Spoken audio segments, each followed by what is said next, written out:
கிஸ்தி, திரை, வரி, வட்டி. வானம் பொழிகிறது, பூமி விளைகிறது, உமக்கேன் கொடுப்பது கிஸ்தி. எங்களோடு வயலுக்கு வந்தாயா, ஏற்படுத்தாயா, நீ பாய்ச்சி நெடுவயல் இறைய கண்டாயா, களை பறித்தாயா, களை வேலை உழவர்களுக்கு கஞ்சிக்காயில் சுமந்தாயா, அல்லது அங்கே கொஞ்சம் விளையாடும் இங்குளம் பெண்களுக்கு மஞ்சள் அரைத்து பணி புரிந்தாயா, அல்லது அங்கு மானம் மச்சானா?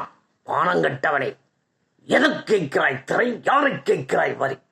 போரடித்து நெற்குறிக்கும் மேலை நாட்டு உழவர் கூட்டம் பரங்கிற உடலையும் போரடித்து தலைகளை நெற்குதலாக உறுத்திவிடும். ஜாக்கிரதை.